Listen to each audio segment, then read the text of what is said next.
The schoolhouse door swung open so hard it cracked against the outer wall, and every child inside flinched as one. Elvira Norris did not flinch. She stood at the front of the room she had built with her own blistered hands, chalk dust on her dark blue dress, her dark eyes steady, her chin lifted exactly the way it had been the morning Luke Granger told her the frontier would humble her before she even unpacked her trunk. He stood in that doorway now, filling it completely, his broad shoulders blocking the late afternoon light, his hat pushed back on his head in the way he always wore it when he was trying to look casual and feeling anything but. He looked at the rows of rough-hewn desks. He looked at the children sitting in them, 12 of them, sons and daughters of ranchers and shopkeepers and the Mexican family who ran the laundry on Cutter Street. He looked at the blackboard she had ordered from Denver on her own money and nailed to the wall herself. He looked at the alphabet strip she had painted on butcher paper and pinned above the windows. He looked at everything in that room except her, and the silence between them was louder than any argument they had ever had. He had told her the frontier would humble her. She had built a schoolhouse before summer, and he said nothing. That nothing was the most devastating thing he had ever done to her, and it was also, though she did not yet understand it, the moment everything between them finally cracked open wide enough for the truth to get in. To understand how Elvira Norris came to be standing in a schoolhouse in the territory of New Mexico in the spring of 1883, facing a man whose silence spoke volumes, you have to go back to the February morning. She stepped off the southbound stage in Colinas Rojas and immediately got mud on her best boots. She had come from Cincinnati. Her father was a schoolmaster. Her mother had died when Elvira was 11, and in the absence of a woman who might have softened her, Elvira had grown angular and direct, the kind of woman who said what she meant and expected others to do the same. She was 26 years old, which the women of Cincinnati considered well past the comfortable age for an unmarried woman, and she had decided some months before her arrival in New Mexico that she did not particularly care what the women of Cincinnati considered. She had applied for a territorial teaching position through the New Mexico Education Office in Santa Fe, received a letter of conditional appointment, and booked her passage on the stage before the ink on the letter was dry. The letter had mentioned, in small print that she read only after she was already past Albuquerque, that the position was conditional upon the establishment of a schoolhouse, as no existing structure in Colinas Rojas had yet been approved for educational purposes. She had folded that letter into her traveling bag and watched the desert roll past the stage window and told herself that conditions were simply the frontier's way of saying hello. Colinas Rojas in February of 1883 was a town of approximately 300 souls perched on the edge of the Chihuahuan Desert like something that had blown there by accident and decided to stay. There was a general store run by a man named Horace Pyle, a saloon called the Silver Saddle, a livery, a post office that doubled as the barber shop on Tuesdays, a church that was more ambitious in its aspirations than its structure, and a long main street of packed earth that turned to ankle-deep mud every time it rained. There was also a land office, a doctor who was frequently absent, and a sheriff named Ed Calloway who was a decent man in the broad strokes but given to underestimating things. And there was Luke Granger. Luke Granger was 31 years old and had been in Colinas Rojas for 4 years, long enough to be considered almost a local, which in a frontier town meant something. He owned the largest ranch in the valley, 340 acres of grassland running south along the Rio Salado, and he ran cattle with the methodical, disciplined efficiency of a man who had learned early that the land did not forgive sentiment. He was not unkind. He was not unhandsome. He had dark blonde hair that the sun had been working on for years, and gray eyes that were clear and direct, and generally made people feel as though he could see through whatever they were trying to present and arrive at the truth beneath without much effort. He was also, and this was the relevant thing on the morning Elvira stepped off the stage into the February mud, the man the territorial office had designated as the official point of contact for any incoming teacher, on account of the fact that he was on the town council, and the council was responsible for the theoretical schoolhouse that did not yet exist. He was waiting at the stage stop. He had not wanted to be there. He had a fence line down in the north pasture, and 2 hands out sick with the grip and better things to do than collect a school teacher who would probably look at Colinas Rojas for 3 days and get back on the next northbound stage. He had formed this opinion of incoming teachers based on experience. Colinas Rojas had been promised a teacher twice before. The first had taken one look at the town and declared the territory insufficiently civilized. The second had made it 3 weeks before accepting a marriage proposal from a traveling merchant and departing for Tucson.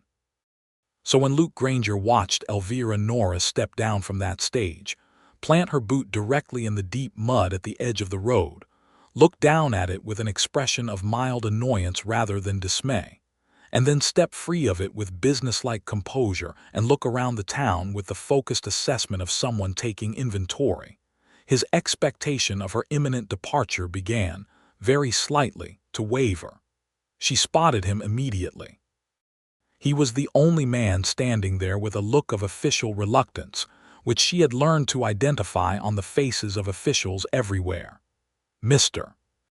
Granger," she said, walking toward him with her traveling bag in one hand and her trunk presumably to follow on the stage driver's cart. "I am Elvira Norris. I understand you are the council's representative." "I am," he said. He shook her hand because she offered it, which surprised him.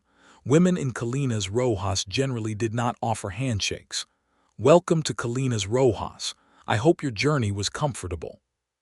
"It was long," she said, in a way that suggested she did not put much stock in comfort as a metric. "I'd like to see the proposed site for the schoolhouse today if possible. I've been thinking about the orientation on the stage. For morning light, we want the windows on the east wall, and if the site allows it, southern exposure for the winter months." Luke looked at her for a moment with his clear gray eyes. "Miss Norris," he said, choosing his words with what she would later identify as characteristic deliberateness, "I should tell you something about the situation here. Please do. The council has not yet secured materials for a schoolhouse. The land has been designated, but the build has not been funded." Elvira did not blink. "When is the next council meeting?" "Thursday." "Then I will attend it." He looked at her the way people look at a sky that is doing something unexpected. "The council meetings are not typically open to. I am the appointed teacher of this district," she said pleasantly. "I believe I have a professional interest in the proceedings." There was a pause. "You do," he agreed. "Then I'll see you Thursday, Mr. Granger, and I'd still like to see the site today if you have time." He had taken her to the site, which was a flat patch of ground at the edge of the residential section of town, near enough to the families with children to be practical and far enough from the Silver Saddle to be appropriate. She had walked the perimeter of it twice, taken measurements with a cloth tape she produced from her traveling bag, made notes in a small leather-bound notebook, and asked him 14 precise questions about the soil composition, the direction of the prevailing wind, the availability of local timber, and the names of the men in town who had carpentry skills. He had answered all 14 questions, and by the end of them he was looking at her with something that was not yet respect but was definitely in its vicinity. "Miss Norris," he said as they walked back toward the main street, "I'll be honest with you. We've had 2 teachers appointed to this town before you. Neither one stayed." "I know," she said. "It's in the territorial office's records." He stopped walking. "You read the records. Before I accepted the position, yes. I like to know what I'm entering." She looked at him. "You were on the council when the second teacher left. You voted against funding the schoolhouse materials that year. I read those minutes too." The silence that followed was the first of many between them, each one a slightly different shape. This one was the shape of a man being caught at something he had not realized was visible. "The council had budget concerns," he said. "The council had doubts," she said, not unkindly. About whether anyone would stay long enough to make the investment worthwhile. I understand the reasoning. It was not entirely unreasonable given the history. And you think you'll be different? She looked at him with those dark, direct eyes. I think the frontier will be different from what I expect, she said. Most things are, but I don't leave when things are different, I adjust. He said nothing to that. You think it will humble me, she added, reading something in his expression that she was accurate enough to name. I think this territory has a way of reorganizing people's plans, he said. I've seen it happen to stronger people than he stopped. Than women, she supplied. Than people who come from cities, he said, which was a revision that she recognized as diplomatic but not wholly dishonest. Then we'll see, she said. Thursday, Mr. Granger. She had found lodging with a widow named Margaret Hughes, who had a spare room and was glad of the company and the $3 a month. The room was small and cold in February, and the window faced west, which meant no morning light, but Elvira had bought a good oil lamp in Albuquerque and she used it. She spent the 2 days before the council meeting writing a full proposal for the schoolhouse construction, including estimated materials costs. She had calculated using prices from the general store and comparison figures from her father's school renovation records in Cincinnati. She wrote enrollment projections based on her count of children she had observed in 2 days of walking the town. She wrote a curriculum plan for the first term and a proposed school calendar, and a schedule for evening adult literacy sessions 3 times a week. When she walked into the council meeting on Thursday, which was held in the back room of Horace Pyle's general store because it was the largest available meeting room, she laid the proposal on the table in front of the 5 assembled men with the quiet confidence of someone who has done their homework and knows it. The men looked at it. They looked at her. They looked at Luke Granger. Luke Granger was looking at the proposal with the expression of a man recalculating something. The council voted that night, 3-2, in favor of allocating $40 toward materials, with the understanding that the labor would have to be volunteer or the project would not happen. It was not enough money. It was not nearly enough money. $40 in 1883 would buy lumber but not finished boards, nails but not windows, goodwill but not expertise. Elvira Norris thanked the council, shook hands with each member including Luke Granger, and went home to Margaret Hughes' spare room and sat at her small desk under the oil lamp and started making a different kind of list. What she did in the following weeks was not what Luke Granger had expected, because he had been expecting surrender or frustration or the gradual dimming of ambition that he had watched happen to other people in this territory. What she did, instead, was talk to everyone in Colinas Rojas. She talked to the ranchers' wives about their children and what they wanted for them.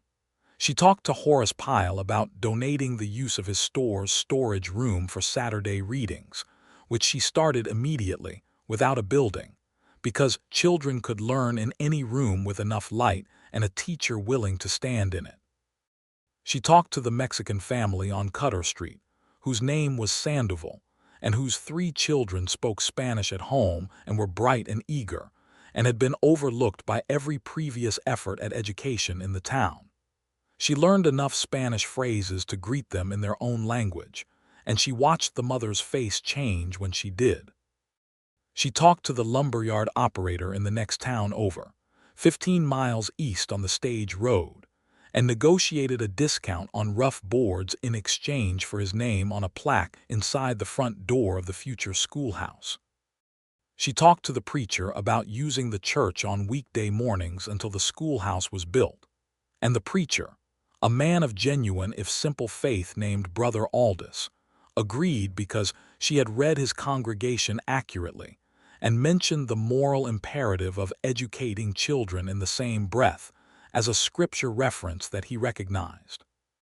And she went to every man in Colinas Rojas who had ever held a hammer professionally, and she asked them directly if they would give 2 Saturdays a month to build a school for their children. She had 12 commitments within a week. Luke Granger was not among them. He had watched all of this from a careful distance that he was not entirely aware he was maintaining. He heard about the Saturday readings from one of his ranch hands, whose youngest sister was attending them.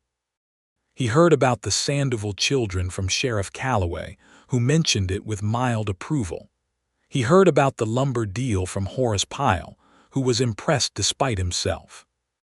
And he heard about the 12 volunteers from one of those volunteers, a carpenter named Roy Estes, who mentioned it over a drink at the Silver Saddle in a tone that suggested he thought Luke's absence from the list was worth noting.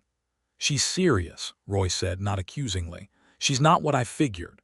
"She's capable," Luke said, which was true and did not commit him to anything. "She's going to build it with or without," Roy said. "The way she's organized it, the way she talks to people. She looks at you like you've already agreed and she's just filling in the details." Luke was quiet for a moment, turning his glass in his hand. "She'll hit a problem she can't talk her way around," he said.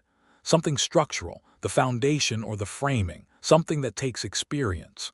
Roy looked at him with the particular expression of a man choosing not to say what he is thinking. "Well," he said finally, "if she does." She did not immediately. The construction began on the first Saturday in March, when the desert was still cold in the mornings and the sky was the deep, particular blue that came before spring settled in. Elvira was there before any of the volunteers arrived, having walked the site in the early morning to mark the corner posts with stakes she had driven herself. She had a plan drawn on heavy paper that she had laid out on a board, weighted with stones, and she directed the morning's work with the organized calm of someone who had studied the problem thoroughly enough to have anticipated most of its complications. Luke rode past the site on his way to the north pasture. He did not stop. He looked from the road and saw her in her practical dark dress with her hair pinned back under a wide-brimmed hat, crouching next to a corner stake with a carpenter's level in her hand, speaking to Roy Estes with focused attention. He kept riding. But he thought about the angle of the foundation all the way to the north pasture, and he thought about it on the way back. And that night he got out the architectural survey of the town site that was filed at the land office, and he looked at the elevation changes across the schoolhouse lot, because the lot had a slight eastern drop that he had noticed when he walked it with her in February, and that she might not have calculated into her foundation plan. He told himself he was looking at it for the sake of the town's investment. $40 was not nothing. The following Thursday he went to the land office and pulled the survey. He made a note of the grade percentage. He thought about it for 2 more days. On Saturday morning, the second Saturday of March, he rode into town instead of to the pasture, tied his horse at the livery and walked to the schoolhouse site. The volunteers were already there. Elvira was at the south corner, and she looked up when she heard his boots on the hard ground, and her expression did not change, which itself was a form of statement. "Mr. Granger," she said. "Miss Norris." He looked at the foundation stakes. He pulled the folded survey note from his coat pocket. "The lot drops 4 inches east to west across the length of your foundation," he said. "If you set the sill plates level on the west side and don't compensate, you'll have a lean in the framing by the time you reach the plate line." She looked at him for a moment. Then she looked at the stakes. Then she said, "Show me." He showed her. They spent an hour reworking the foundation calculations. She asked good questions, the kind that told him she understood what he was explaining and was already thinking ahead to the next problem. At one point she disagreed with his proposed solution and offered an alternative that was, he conceded silently, more elegant. He said so out loud, which cost him something, and she acknowledged it with a small, precise nod that was neither modest nor triumphant. He came back the following Saturday, and the one after that. He never said he was volunteering. He simply arrived, looked at the current problem, and applied what he knew. He had grown up in Missouri, the son of a man who had built his own house and barn, and understood that structures were arguments with gravity, and you had to make the argument carefully or gravity won. Luke had learned framing and joinery, and the particular patience required for making things plumb and level in country that was neither. The other volunteers noticed his presence and said nothing about it, which was the frontier's version of tactful acknowledgement. Roy Estes gave him one look on the second Saturday that communicated everything, and then went back to cutting boards. What was happening between Luke and Elvira in those Saturday work sessions was not courtship in any traditional sense. It was something more like two people discovering that they had been having an argument with someone who turned out to be their equal, and finding that disconcerting and interesting in equal measure. They disagreed about the window placement on the south wall. She wanted 3 windows. He said 2 would be structurally cleaner with the available materials, and she was putting too much faith in the strength of the donated lumber. She countered that light was not a decorative preference in a schoolroom but an educational necessity, that children read better in good light, that eye strain was a documented impediment to learning, and that she had a citation for all of this if he wanted it. He said he did not need a citation. He needed her to trust that he was not removing windows for aesthetic reasons. She said she would trust his structural reasoning when he trusted her pedagogical reasoning. There was a silence. He agreed to find a way to add the 3rd window without compromising the framing, and he did, and she thanked him in the same precise, level tone she used for everything, and he felt it differently than he had expected to. She noticed things about him that accumulated without her permission. The way he explained a structural problem to Roy Estes with quiet thoroughness, making sure the other man understood rather than simply complying. The way he always arrived with coffee for the volunteers in a tin pot he brought from his ranch, without announcing it, just setting it on a flat board near the worksite and letting people find it.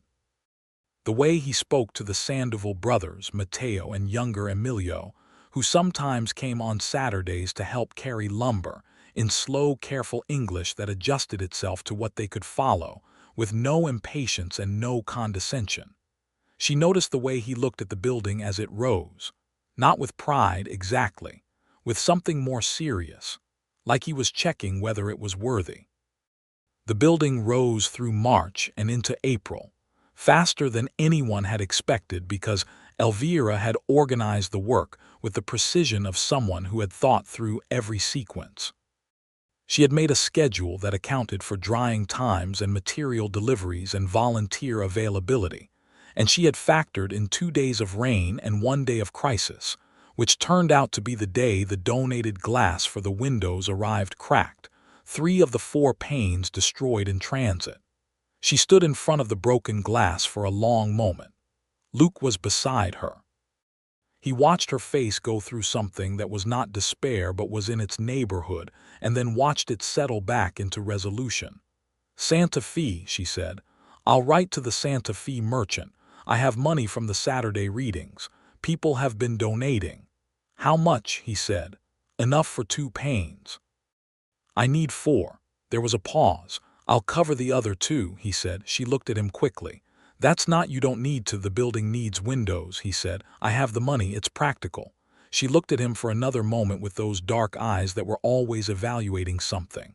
"I'll pay you back," she said. "You don't need to." "I will," she said. "When the county releases the first teaching salary, I keep my accounts."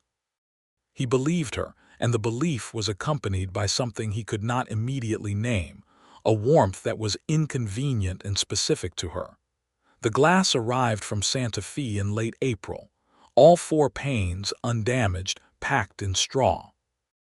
Elvira was at the stage stop when the delivery came, and she unpacked each pane herself with careful hands, checking them against the light. Luke was there because he had ridden in that morning and happened to be at the general store, which he told himself and which was partially true. She held the last pane up to the afternoon light, and the light came through it and caught her face, and Luke Granger stood 10 feet away and understood, with the particular clarity of a man who has been refusing to see something, that he was in serious trouble. He had told her the frontier would humble her. He had believed it, not unkindly, because he had seen the frontier humble a great many people, and he had thought he was being realistic.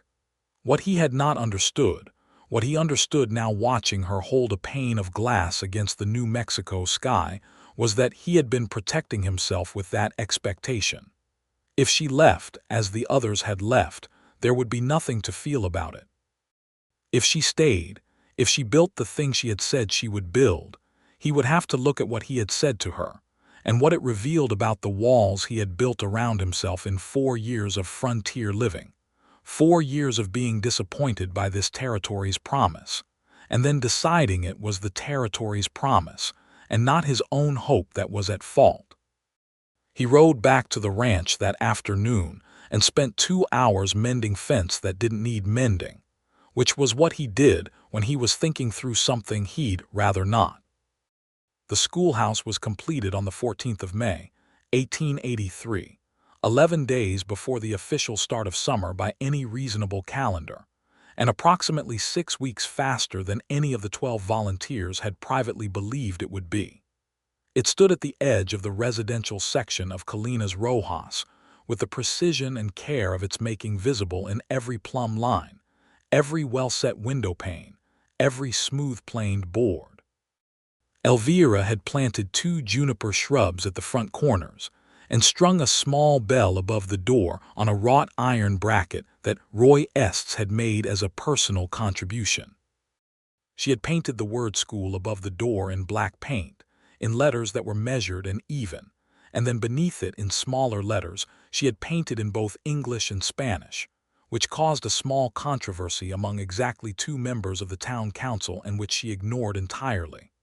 The morning it was finished, the 14th of May, she stood in front of it in the early light alone before anyone else arrived, and she let herself feel the full weight of what she had done.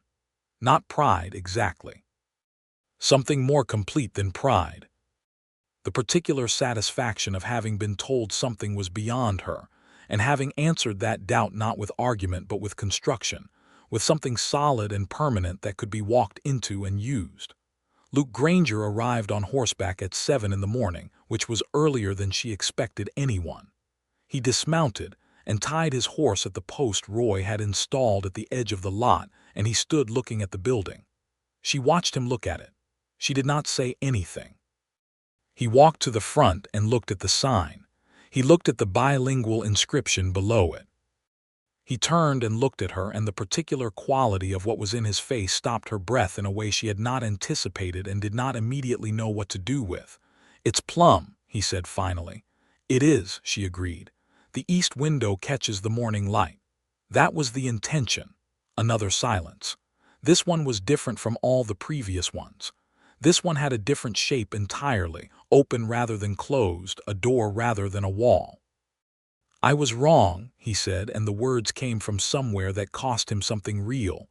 "What I said, when you arrived, about the frontier humbling you." She looked at him. "You weren't entirely wrong," she said, which surprised him. "It has humbled me. I've had to ask for more help than I expected. I've had to learn more than I anticipated. I misjudged the soil and the weather and the way people here make decisions. The frontier has been educational." He was quiet. "But humble," she said, "doesn't mean stop." He nodded slowly, and then he said something that was not about the building at all. "I've been here 4 years," he said. "I've built things, the ranch, the operation. I've been practical." He paused. "I stopped being other things." She held his gaze without moving. "What other things?" It was a direct question which was characteristic of her, and he met it directly, which was characteristic of him when he could not find a way around it. "Hopeful," he said, "about things that weren't land and cattle." The morning light was coming through the east window of the schoolhouse and falling in a long rectangle across the ground between them. "That's a very careful way of saying something," she said. "I know," he said. "Mr. Granger," she said, and her voice had changed, acquired a quality he had not heard in it before, something that was warmer and more uncertain and more honest than anything in the professional register she had used since February. "I have been thinking about the windows for 2 months." He looked at her with his clear gray eyes. "The windows.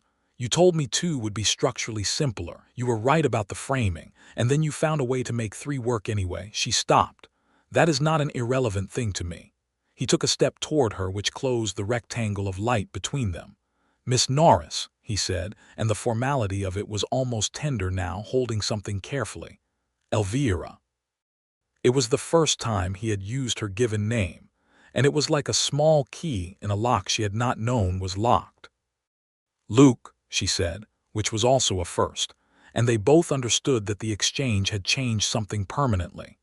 He did not kiss her in that moment, because there was a child from the Sandoval family coming down the street toward them, young Emilio with a bouquet of desert wildflowers his mother had sent for the opening, and the moment dissolved into activity, but it dissolved into activity that was suffused with a warmth that neither of them tried to extinguish.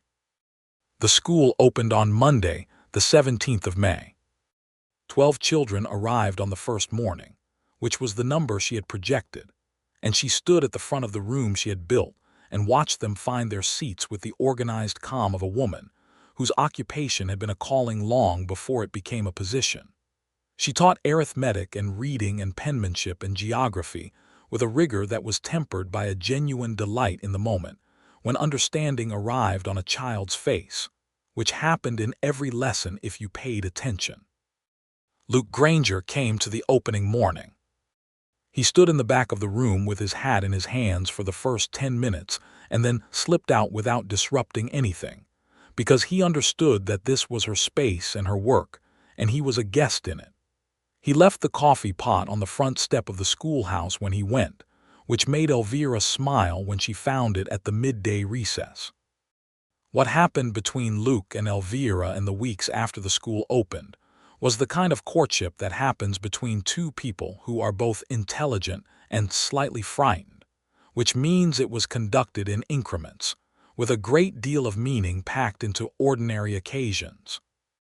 He began stopping by the school on evenings when she held the adult literacy sessions, not to attend them, but to walk her back to Margaret Hughes' house after, because the evenings could be dark, and the road from the school ran past an area of scrubland that he told himself was his reasonable concern, and which was also his only available excuse for her company. She accepted the escort without comment the first time, because she was tired and the scrubland was genuinely dim and she was a practical woman. The second time she said, "You don't need to do this." The third time she was waiting by the schoolhouse door when he arrived, which told him everything he needed to know. They talked on those walks in a way that they could not talk in the daylight, when there were always people and purposes, and the professional register was easier to maintain. In the dark, they talked about the things they had come from. She told him about her father, the schoolmaster, and about watching him teach the same class for 30 years with the same patient love, and about deciding as a girl that she wanted a room full of children who were becoming something they hadn't been before. She told him about Cincinnati and how it had been comfortable and small in the end, and how she had felt the smallness more acutely with each year that passed without her doing the thing she had been building toward. He told her about Missouri and about his father's farm, and about the drought years of the late 1870s that had taken the farm in pieces, one bad season following another, until there was nothing left to lose, and going west was the only remaining option that still looked forward rather than backward. He told her about arriving in New Mexico and finding that the land here asked something different of you than Missouri land, that it was less forgiving and more honest, and how he had decided to become the kind of man that honesty required. "And have you?" she asked one evening in early June, when the desert nights were warm and the stars above the main street of Colinas Rojas were the particular dense brightness of a sky with no city light to compete with.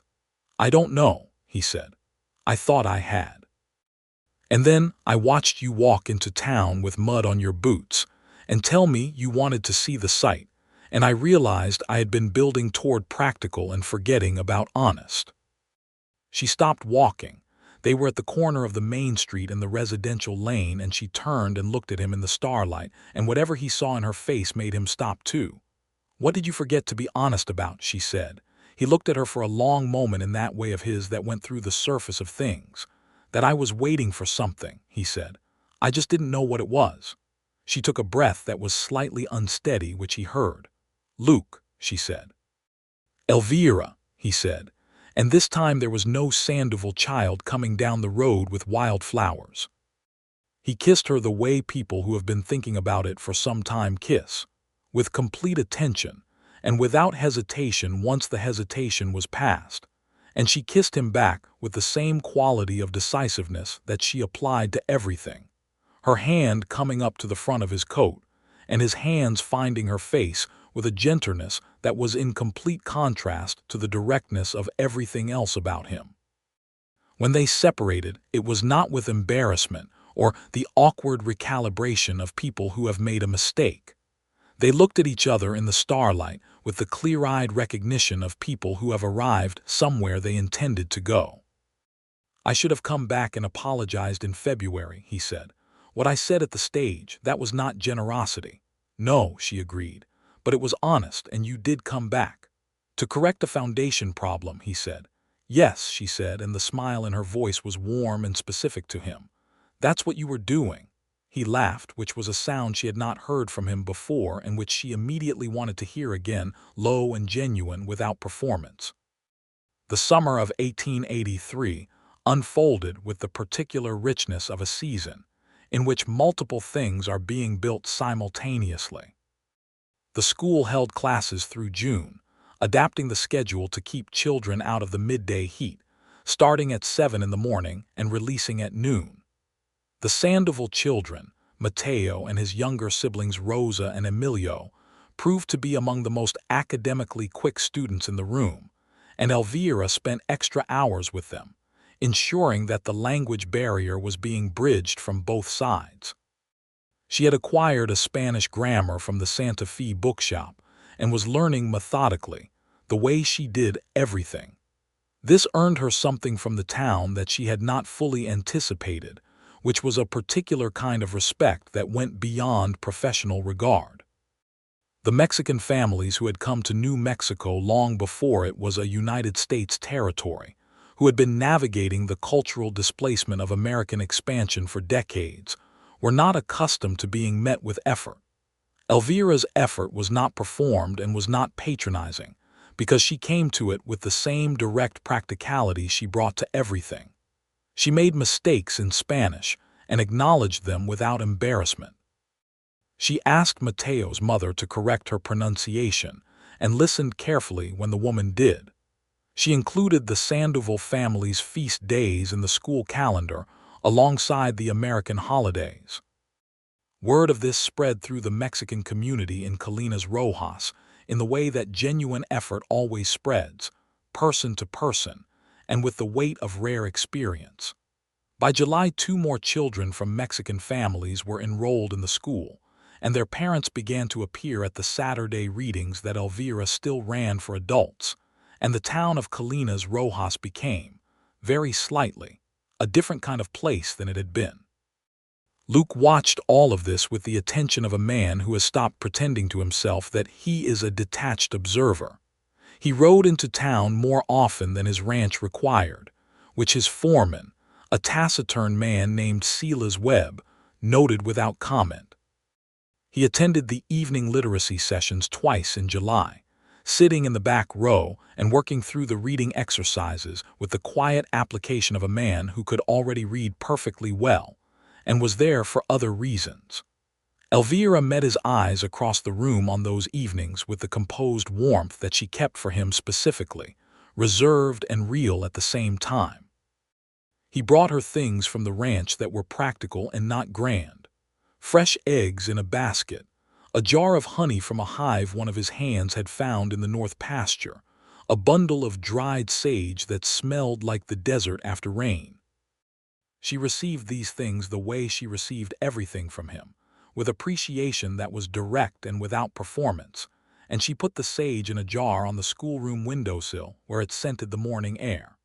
In August, he asked her formally to accompany him to the church social, which was the nearest available equivalent of a declared public courtship in Colinas Rojas's social structure. She said yes without pretending that the question was unexpected, which he appreciated.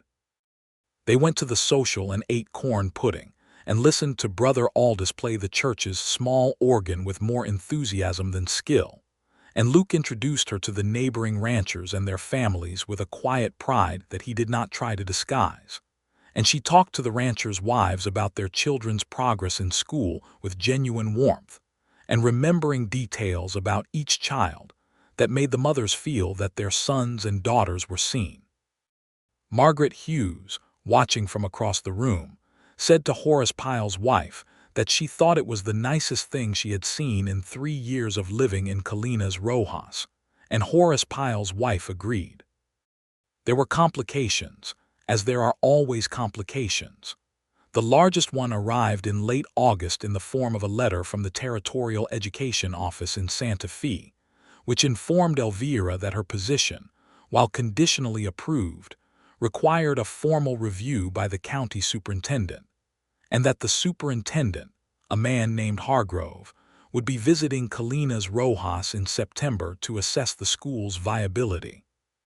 The letter noted that budget pressures in the territory meant that positions that could not demonstrate sufficient enrollment and community support might be consolidated or eliminated. Elvira read this letter twice at her desk in the schoolroom in the early morning before the students arrived. She sat with it for a long time, looking at the light coming through the east windows, the light she had argued for. Then she put the letter in her desk drawer and continued the day's lessons without mentioning it to anyone. She mentioned it to Luke that evening on their walk, because she had discovered that she had become someone who told him things, a discovery that was both welcome and slightly terrifying. He listened to the whole situation without interrupting, which was one of the things she had come to rely on about him. When she finished, he was quiet for a moment and then said, "What do you need?"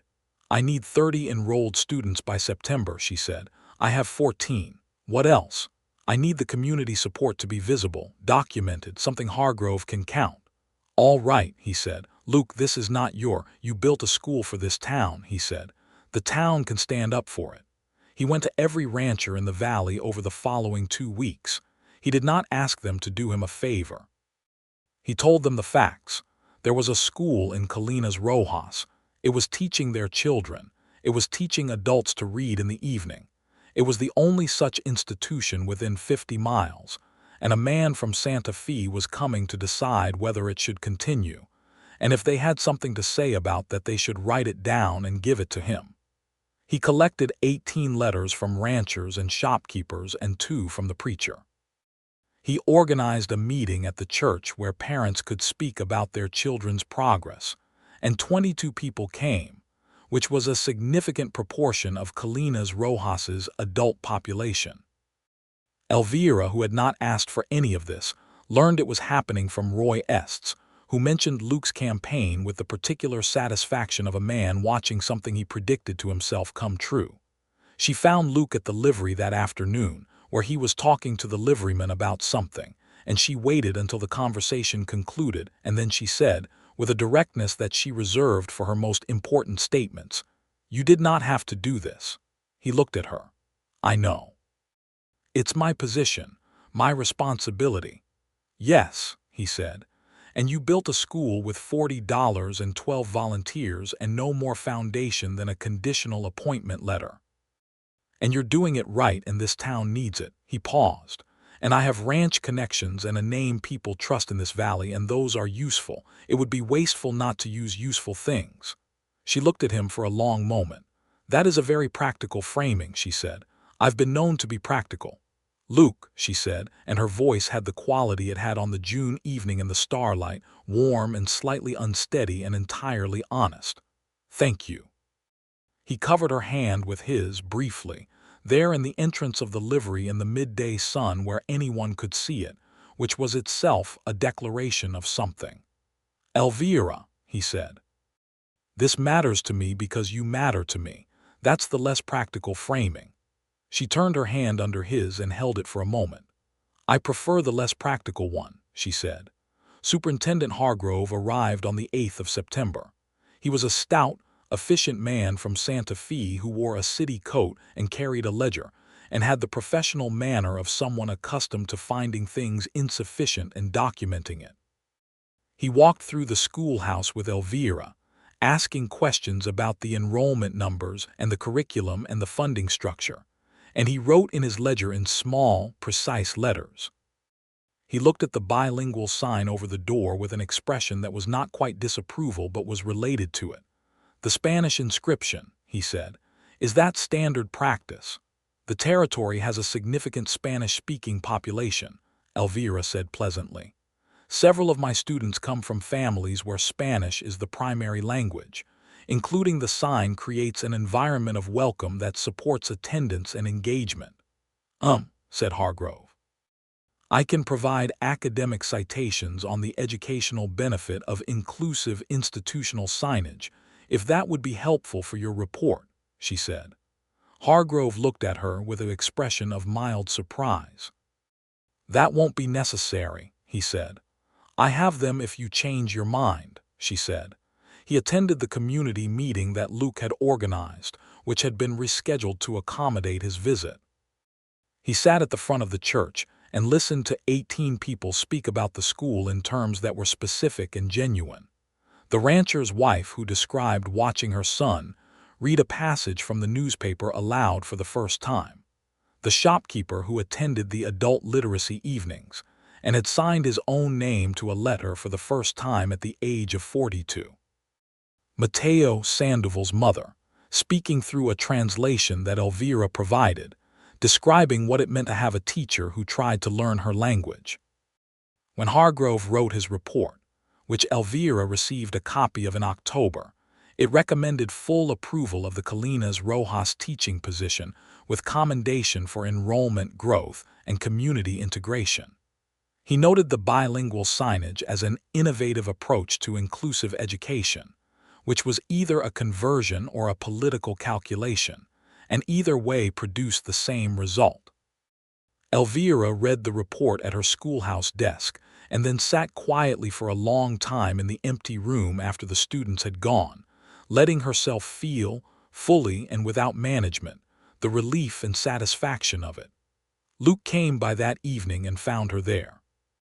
He read the expression on her face before she said a word, and the smile that came to him was not triumph or validation, just the clean pleasure of watching someone who deserves a good thing receive it. She stood up from the desk and crossed the room and put her arms around him with a directness and completeness that surprised him for a single second before he closed his arms around her, and she pressed her face into his shoulder and breathed, just breathed, for a long moment. "It worked," she said. "It always was going to," he said, his hand moving up her back, warm and steady. "You always were going to make it work." She pulled back enough to look at him. She said, "we made it work." He looked at her face and the light in those dark eyes and felt the particular kind of certainty that is not certainty about the future, because the future cannot be certain, but is certainty about a person, about the rightness of them specifically in the landscape of your life. "Elvira," he said. "I know," she said before he could continue, which made him blink. "I've known since July. I was waiting for you to get there." He laughed, that low, genuine laugh she collected. "Is that so?" "You are thorough," she said. "You don't commit to a conclusion until you've checked the foundations." "That is fairly accurate," he said. "Well," she said, "I checked mine in April." "When you paid for 2 window panes without negotiating credit." He looked at her with the expression of a man who has been understood more precisely than he expected. "I should have known you'd have a date." "I keep accounts," she said. "You know that." He kissed her then, in the schoolroom in the October evening, with the alphabet strip pinned above the windows and the sage in the jar on the sill and the smell of chalk in the air. And it was different from the June kiss in the starlight. Not less but different, warmer and more settled. The kiss of 2 people who are no longer being careful about what it means. The autumn term continued with an enrollment that had grown to 22 by November. As word of the school's success and permanence reached the outer ranch, families and parents who had been cautious began to bring their children in. Elvira expanded the curriculum to include history and natural science, which she taught with the same rigor she brought to reading and arithmetic. She ordered books from Denver and Santa Fe. She organized a spelling competition for December that the whole town attended, which was partly educational and partly the most exciting afternoon entertainment Colinas Rojas had seen since the summer cattle drive. Luke began to be present in her life in the daily, ordinary ways that are the true substance of a relationship as opposed to its romantic gestures. He fixed the schoolhouse stove when it developed a draft problem in November, arriving early on a cold morning and spending an hour on the roof before she arrived and leaving without announcing it, so that she came into a properly functioning stove and understood, from the residue of mortar work around the chimney flue, what had happened. She left a note on the schoolhouse door that said, simply, "Thank you," and when he found it nailed to his front gate that evening, she recognized his handwriting, because by then she knew his handwriting from the building plans they had made together in March. He asked her on a Sunday afternoon in November if she would ride out to the ranch. It was a significant invitation in the social architecture of Colinas Rojas, which they both understood, and she accepted it with the clear-eyed recognition of someone who understood what she was saying yes to. She had not been to the ranch before. She rode well enough, having learned on her father's one horse in Cincinnati, and Luke gave her a steady mare named Molly who was reliable and patient, and they rode the 4 miles south of town through the desert in the November light, which was golden and long, and made the dry grass glow. The ranch was larger than she had imagined, which she told him, and he said most things in New Mexico were larger than what you imagined before you saw them, which was true of the territory in general. He showed her the house, which he had built in the second year of owning the ranch, and which was solid and plain and clean in the way of a man living alone, who was organized but not decorative. There was a main room with a good fireplace, a kitchen that was functional, 2 bedrooms, and a covered porch on the south side that faced the valley. She stood on the porch and looked at the valley for a long time without speaking, and he stood beside her and watched her face, which was doing something that he did not want to interrupt. "This is what you built toward," she said finally. "Yes," he said. "It's very good land," she said, with the practical appreciation that he had come to understand was her native mode of emotional expression. "It is," he said. "It gets lonely." The word sat in the air between them with all its weight. He had not said a thing like that to anyone in 4 years. She turned and looked at him. "Luke," she said, "I'm not rushing anything," he said. "I just want you to know what's true." "I know what's true," she said. "I've been keeping accounts." She smiled, and it was a smile he had been collecting all year, the specific warm one she reserved for him. "Ask me properly," she said. He looked at her for a long moment on that porch in the November afternoon, with the valley spread behind her, and the sky overhead the deep blue that preceded winter, and he asked her properly.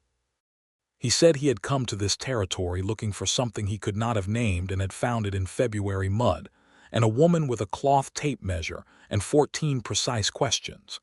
He said he had spent too long being practical about the things that mattered most, and he was done with that.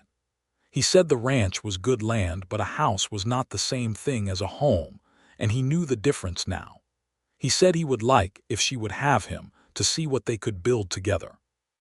Elvira Norris listened to all of it with her dark eyes steady, and her face composed in the way of a woman holding something large carefully. When he finished, she said yes with the same decisiveness she brought to everything, and the word was the most complete one she had ever spoken. They were married in the Colinas Rojas Church on the 15th of December, 1883, which was 10 months after she had stepped off the stage with mud on her boots and told him she would see him Thursday. The ceremony was performed by Brother Aldous, who played the organ afterward with all the enthusiasm of a man who considers weddings the best possible use of an instrument. Nearly the entire town attended, which was a testament to what the year had been for Colinas Rojas as much as for the two of them. The Sandoval family sat in the 3rd row. Mateo had made a small arrangement of dried desert flowers for Elvira's bouquet, which she carried with the same directness she carried everything.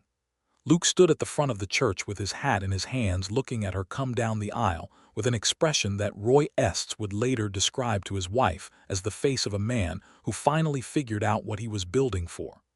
Margaret Hughes cried and tried to look as though she was not, which convinced no one. They moved into the ranch house in January. It had taken a month of evenings and Sundays to make it ready, and Elvira approached the process the way she approached the schoolhouse, with a plan, a list, and the willingness to do the work herself. She brought her books and her oil lamp and the jar of sage and the chalk and the considerable organizational system she had developed for the school, and Luke moved his things to accommodate hers, and discovered that a space that had been perfectly arranged for one person could be rearranged for two without losing anything essential and gaining considerably more. She continued teaching. This had been stated clearly and without negotiation before the wedding, and Luke had agreed without hesitation, because he had understood from the beginning that her work was not a phase or a substitute for something else but the core expression of who she was.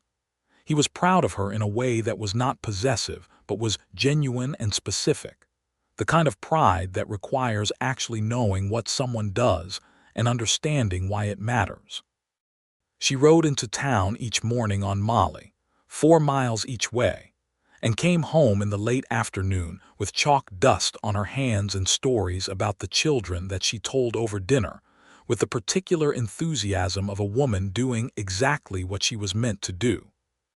The spring of 1884 brought the enrollment to 31, which was the number she had needed for Hargrove's review, and which she reached not through campaign, but through the school's reputation spreading through the valley on its own natural momentum. 3 new families had settled in the Colinas Rojas area over the winter, drawn partly by the territory's land availability and partly, Elvira had heard from one of the wives, by the knowledge that there was a good school. She received this information at breakfast one March morning and put down her coffee cup and looked at Luke across the table with an expression he had come to identify as the one that preceded something significant. "People are settling here partly because of the school," she said. "I heard the same thing," he said. "That's extraordinary," she said. "You're extraordinary," he said, which was true and which he said simply because it was. She looked at him with the warm, slightly startled expression that crossed her face when he said things like that, as though she was still, 6 months into their marriage, slightly surprised to be receiving them. "You don't have to say that." "I know," he said. "That's why it means something that I do." She reached across the table and covered his hand with hers, which was a small gesture and one they had developed as a vocabulary of their own, specific and sufficient. The summer of 1884 brought a drought. The Rio Salado dropped to half its usual depth, and the grass on the southern range went pale and dry, and Luke had to make hard decisions about the herd, culling numbers to match what the land could support. It was the kind of season that tested whether a person had truly made peace with the frontier's terms, and Luke moved through it with the grim competence of a man who had prepared for it and would not let it defeat him. Elvira watched the drought with the understanding of someone who had been here long enough to know that the land's demands were not optional. She helped where she could in practical ways, managing the household on less, riding the range with Luke on Sundays to assess the pasture conditions, asking good questions and listening to the answers. She continued teaching through the summer drought with no reduction in her own commitment, understanding that the children in her classroom were going home to stressed families, and that the school's constancy was itself a form of support. In August, she told him she was expecting their first child. She told him on the porch in the evening, when the drought heat had finally eased enough for sitting outside, and she told him the way she told him everything, directly and without preamble, looking at him with clear eyes to see his reaction. His reaction was a silence of several seconds that she held without filling it, and then he looked at her with an expression she had not seen on his face before, something open and unguarded in a way that reminded her of the spring evenings when he had been learning to say honest things about what he felt, except this was deeper. This was something she could not quite name because it was too large for a word.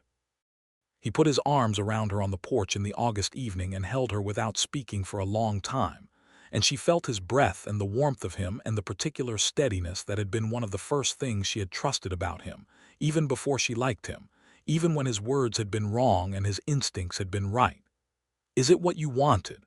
she said, against his shoulder, because she knew that wanted things and had things were sometimes different. "Yes," he said. "Are you all right?"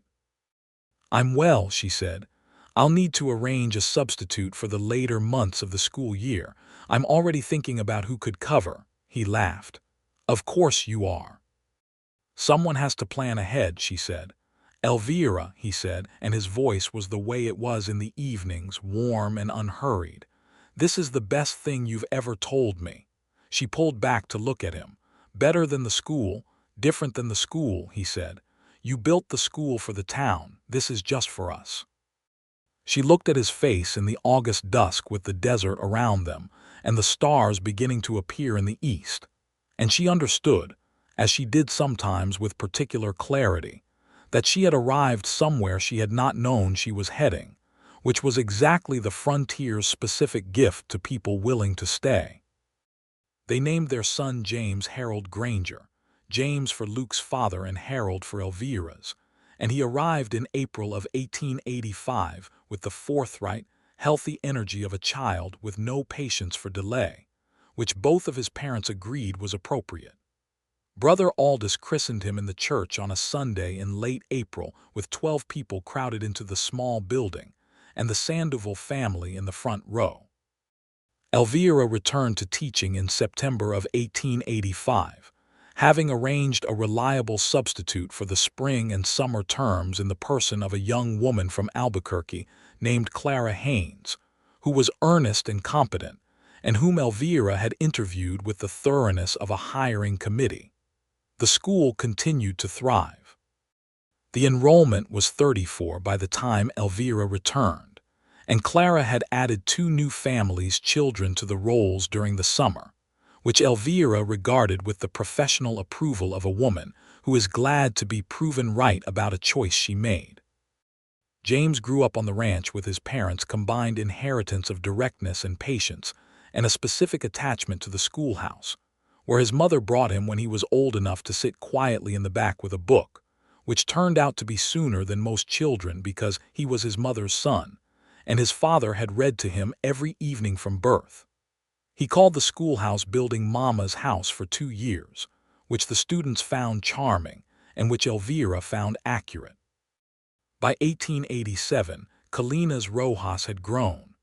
The cattle industry in the valley was stable, and 2 new businesses had opened on the main street, a hardware store and a small hotel. A second teacher had been hired for the upper grades, which Elvira had proposed to the council and successfully argued for, with the same organized clarity she had brought to every argument she had ever made in that back room of Horace Pyle's general store. The bilingual schoolhouse was cited in the Territorial Education Office's annual report as a model program for inclusive frontier education. Hargrove, the superintendent, had apparently told this story to enough people that it had become something of an example. Elvira received a letter from Santa Fe about it and showed it to Luke over dinner and said, with the particular dry warmth that was her version of satisfied, that she supposed they had been educational for the territory in more than one sense. He told her that she had been educational for him specifically. She told him he had been educational for her too, in the specific form of a man who finds a way to make 3 windows work when 2 are simpler, which was her way of saying that he had taught her that structural honesty and creative solutions were not opposites. He knew exactly what she meant. They sat on the south porch that evening after James had gone to sleep, with the valley spread before them in the October twilight, the same porch where he had asked her properly, and she had said yes with the word that still rang through him when he thought about it. James was 3.5 years old and developing opinions about everything with impressive conviction. The school had 39 students. The ranch had survived the drought and the following 2 seasons had been better than average, and Luke had added 40 acres to the east boundary. "I've been thinking," Elvira said. "Tell me," he said, because he always wanted to know what she was thinking without exception. There are children in the outer valley who don't come to school, she said.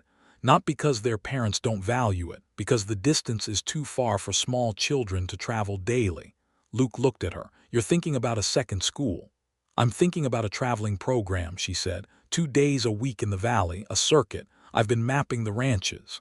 Of course you have, he said. I want to talk to the county about funding, she said. And I want you to come with me. He looked at her in the October light. You don't need me to come with you. I know, she said. I want you there. There's a difference. The distinction between need and want was one they had been learning together for 4 years, and the difference was significant and daily, and it was, she had concluded, the real structure of a marriage, not the need that bound people out of dependency, but the want that chose them freely, every ordinary morning in the unremarkable dailiness of a life being built together. Then I'll come, he said. They rode to the county seat together in November, Luke and Elvira Granger, and she made her proposal to the county education board with her usual organized precision, and a set of enrollment projections and demographic data that she had compiled over 3 months of careful research. Luke sat beside her, and when the board chair asked about the logistical feasibility of a circuit program across the valley, Luke spoke about the road conditions and the distances with the authority of a man who had ridden every foot of that territory and could give specific, credible answers. They were approved for a partial funding allocation in December, with the promise of full funding the following year if the pilot proved successful. It proved successful with remarkable speed, because Elvira Norris Granger did not run pilots that failed, and by the spring of 1888 there were 4 additional schooling days per month reaching ranch families 15 miles out from Colinas Rojas in 3 directions. Their second child, a son they named William, arrived in March of 1888, 7 months after Elvira discovered she was expecting and organized the substitute teaching arrangements with the same thoroughness she had applied the first time. James received his brother with the assessing gravity of a 4-year-old who was not sure about this development and eventually concluded, by William's 3rd month, that it was acceptable. Luke held William on the porch in the March afternoon and looked at the valley and felt the particular weight of continuation, of a life built to last and lasting, the specific satisfaction of someone who had been afraid to hope for too long and had finally, through a woman with a cloth tape measure and 14 precise questions, been made to put that fear down and pick something better up. Elvira came and stood beside him and looked at her son in his father's arms in the valley behind them, and she thought about Cincinnati and the comfortable smallness that had sent her west, and about the February morning with the mud and the stage and the man who had looked at her with his clear gray eyes and told her, essentially, that she would not last. She had built a schoolhouse before summer. She had built considerably more than that after. What are you thinking?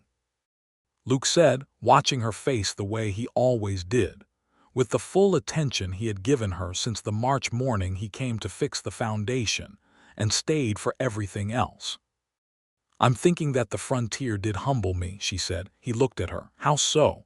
It showed me what I was capable of and then required more, she said. Every time it raised the measure. She looked at him and the smile in her eyes was the specific one, the one that was only his. You do the same thing. He looked at her for a moment. I'll take that, he said. You should, she said. I meant it generously. He put his arm around her, William between them in the crook of his elbow, and she leaned against his shoulder in the way she did in the evenings when the day was done, and there was nothing that needed managing for a little while, and the desert light lay long and golden across the valley that they had made their home. The years that followed settled into the particular shape of a life that has found its ground. The school grew to 47 students by 1890, when New Mexico was working toward statehood and the political climate was changing, and the territory was becoming something different from what it had been, more connected, more contested, more visible. Elvira followed these changes with the engaged attention of a woman who understood that education was a political act, that every child who learned to read, was a person better equipped to participate in the decisions of a democracy, and she taught accordingly, including history and government in the curriculum with the same rigor she brought to arithmetic. She had occasional conflicts with the county board, which had opinions about what was appropriate for children to learn about the territory's political history, including the displacement of the Apache and the injustice of the land grant agreements that had taken Mexican-American families deeded land without compensation. Elvira taught these things because she believed that the truth of a place was part of the education in it, and because the Sandoval family, whose presence in that room she would never reduce to a symbol, had lived through consequences of those injustices and deserved to have their history acknowledged in the classroom that was partly built from their hands. The conflicts were conducted with the same organized rigor she brought to everything else, and she won more of them than she lost, and the ones she lost she noted in her records and returned to the following year. Mateo Sandoval, who had been among the first students in that original schoolhouse, went to the Territorial Normal School in Las Vegas, New Mexico, in 1891, on a scholarship that Elvira had identified, applied for on his behalf, and written 3 supporting letters for. He graduated in 1894 and returned to the Colinas Rojas Valley as a teacher, and he stood in the doorway of the original schoolhouse on his first day back and ran his hand along the doorframe the way you touch a thing that has changed everything. And Elvira, who had come to be there because of course she had, met his eyes across the room with the quiet satisfaction of someone watching a thing complete its circle. Luke had watched her write those scholarship letters on 3 consecutive evenings at the kitchen table, after James and William were in bed, by the good oil lamp that was better now than the one she had bought in Albuquerque, because this territory had become a place where better things were available. He had brought her coffee and looked at her bent over the paper with her pen moving in the precise, clear script she taught her students, and he had understood something he had been gradually understanding since February of 1883, which was that loving Elvira Norris was not a single event but a continuous act of recognition, the daily acknowledgement of what she was and what she did, and what it meant that she had said yes on a November porch and stayed. James Granger, at 9 years old, had his mother's directness and his father's gray eyes and an interest in the natural world that led him to fill 3 notebooks with careful observations of desert plants and animals over 2 summers, which Elvira read with the focused attention she gave to all forms of writing and told him were good science and should be expanded. Luke took him on rides through the southern range on Saturday mornings and answered his precise questions about cattle and grass, and whether with the same thorough honesty he brought to every question she had ever asked him. William was quieter and watched things before engaging with them, and had a gift for mechanical understanding that he demonstrated at 7 years old by correctly identifying the problem with the schoolhouse stove's draft issue the second time it occurred, which was the same problem his father had fixed 6 years earlier, and which William had not been told about, having simply worked it out from observation. Luke told Elvira about this over dinner with an expression of pure, uncomplicated delight, and she said she was not surprised, and he said he was, a little, even knowing the boy's capacities, because it was still astonishing when you saw your own child be excellent at something. They were sitting at the kitchen table of the ranch house that had become a home, with the lamp lit and the south window showing the desert dark and stars, and they had been married for 7 years, and they were as certain of each other as people can be, which is not perfectly certain because nothing is, and the frontier had taught them both to hold that honestly, but certain enough, grounded enough, true enough, to constitute the thing they had both been heading toward before they knew the other existed. Elvira looked at him across the table in the lamplight and thought about February mud and cloth tape measures and 14 precise questions, and a man with gray eyes who had told her the frontier would humble her and meant it as a warning and arrived in the end at something entirely different. "Luke," she said. "Elvira," he said. "I'm glad I stepped off that stage," she said. He looked at her with the full, clear attention that had been hers since March of 1883 when he stood at a construction site and said, "Show me." "So am I," he said, "more than I know how to say." "You've been saying it," she said, "in the way you say things." He reached across the table and covered her hand with his. The school year of 1891 opened with 51 students, which was a number that required a second full-time teacher and a proposal for an expansion of the schoolhouse building. Luke helped plan the expansion. He arrived on the first Saturday of September with coffee for the volunteers and his own tools, and Roy Estes, who was 50 now and slower but still excellent with a plane, showed up without being asked, and they framed the new eastern wing over 3 Saturdays while Elvira held class in the original room, and the sound of construction came through the east windows. When the expansion was complete, Elvira stood in front of it the way she had stood in front of the original building in May of 1883 in the early morning alone, feeling the full weight of what had been built. Then she went inside and taught the day's lessons. Luke came by at the end of the school day, which he did on the significant days because he always knew which days were significant to her. She was erasing the blackboard when he came through the door, and she turned around with chalk on her hands and looked at him. He was leaning in the doorway. His hat was pushed back on his head in the way he wore it when he was trying to look casual and feeling something deeply. He looked at the new room and the old room and the 51 students' worth of desks and the blackboard and the alphabet strip that had been replaced twice now because the original wore out, and the jar of sage on the sill that she had maintained continuously for 8 years. He looked at all of it. Then he looked at her, and he said something. He said, "The east windows still catch the morning light." She looked at him with her chalk-dusted hands and her dark eyes clear and steady, and she said, "They always will." He crossed the room and kissed her with chalk on her hands and 8 years between them, and the afternoon light came through the windows she had argued for and fell across the room they had built. And Kalina's Rojas went on outside in the ordinary way of places, where extraordinary things have settled into the ground and become part of what the place is. In the months and years that followed, the ranch continued to grow under Luke's careful management, and the school continued to expand under Elvira's, and James grew tall and studied at the New Mexico Agricultural College in Las Cruces when he was 17.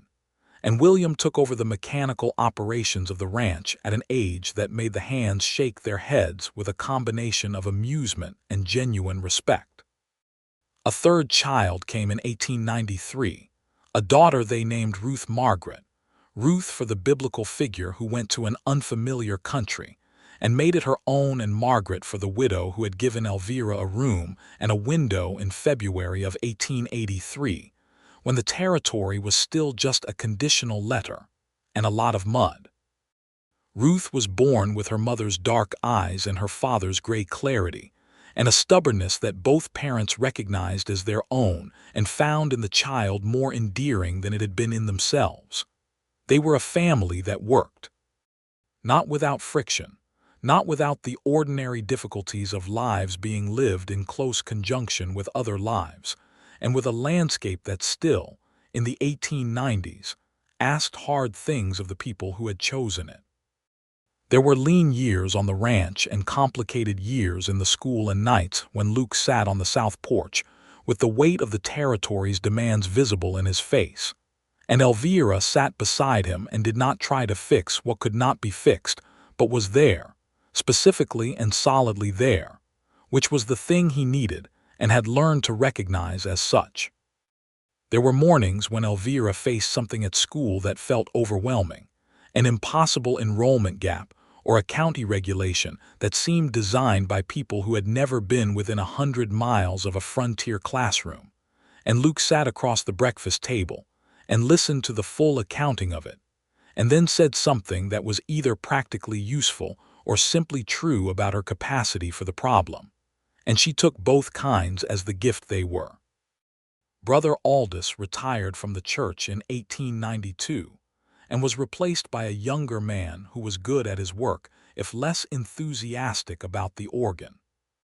Roy Estes died in 1895, peacefully, in the house he had lived in for 20 years, and half of Colinas Rojas attended his funeral, and the plaque above the schoolhouse door listing the names of the original 12 volunteers had his name on it, centered, in letters she had carved herself.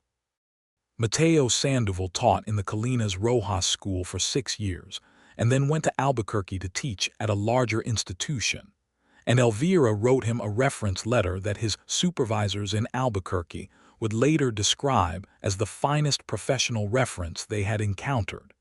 He visited Colinas Rojas once a year for the rest of his life, and always stopped at the schoolhouse first. The statehood question for New Mexico continued through the 1890s and into the next century, complicated and contested in the way of political things, but the territory was changing, and the school in Colinas Rojas changed with it and helped change it in its small specific way, because that is what schools do, accumulating futures one learned child at a time. Luke Granger, at 45, was a man who had built exactly the life he had stopped believing he could have, and he knew it with the quiet, daily clarity of someone who had been given time to appreciate what they almost missed.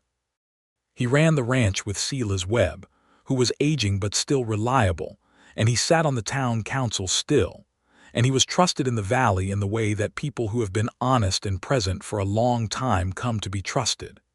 He was also, on every occasion that offered itself, the man who walked into a schoolroom full of children and looked at it as though it still astonished him, which it did. Elvira Norris Granger, at 50, was still the most organized woman in Colinas Rojas and arguably in the county, and she was still teaching, though she had 2 full-time teachers under her now, and had developed a formal training program for new teachers coming to the county that the Territorial Board of Education had adopted as a model.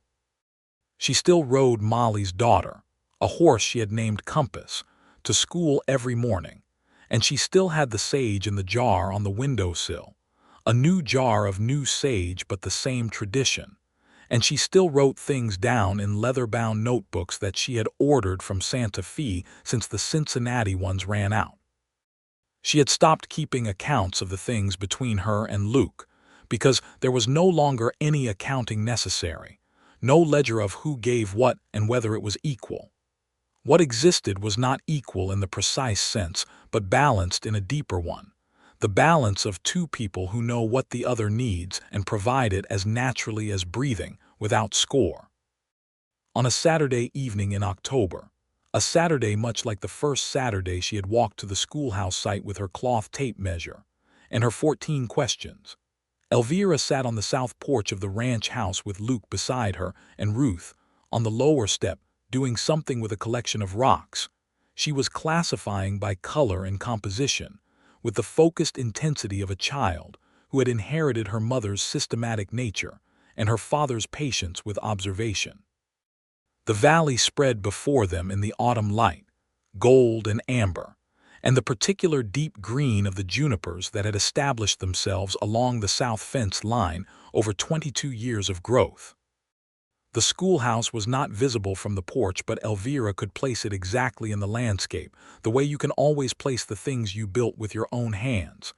"I've been thinking," Luke said. "Tell me," she said. "When James was small," he said, "he called the schoolhouse Mama's house." "He did," she said. "He wasn't wrong," Luke said. She turned and looked at him.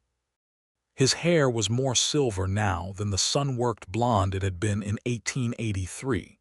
And the lines around his eyes had deepened with years of desert light, and his gray eyes were the same as they had always been, clear and direct and full of the particular quality she had been the recipient of for more than 2 decades. "I built you a schoolhouse," she said. "You built a lot of things," he said. "I was just smart enough to bring the coffee." She laughed, which was a sound he still collected after all this time, warm and specific to him. "You were more than that," she said. "I know," he said, "but you started it. You stepped off that stage and you started all of it." Ruth looked up from her rocks. "Mama," she said, "were you scared when you came here?" Elvira looked at her daughter, 8 years old and already building her own systems of classification.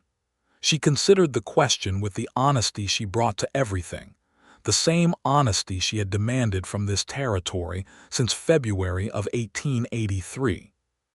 "Yes," she said, "I was." "Of what?" Ruth said. Elvira looked at the valley, she looked at Luke.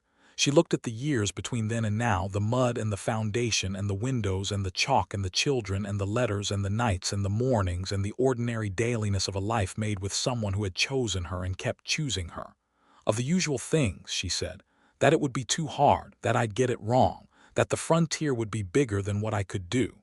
"Was it?" Ruth said. "The frontier was exactly as big as I feared," Elvira said, "and what I could do turned out to be bigger than I knew." Ruth considered this with the gravity of a child receiving information that she intends to use. Then she went back to her rocks. Luke put his hand over Elvira's on the arm of the porch chair, the small gesture that was their whole vocabulary, and she turned her hand and held his in the October evening while the valley went gold around them, and the schoolhouse stood at the edge of Kalina's Rojas as it had stood since May of 1883, plumb and level, and full of morning light. She had come to the frontier with a conditional letter and a cloth tape measure and 14 questions, and the particular kind of courage that does not announce itself because it is too busy working. He had told her it would humble her. He had been right, and he had been wrong, and he had built the correction with his own hands on 12 Saturdays and 1,000 evenings since, and the correction was still standing. Everything they were to each other was still standing, and the east windows still caught the morning light every morning, just as she had intended.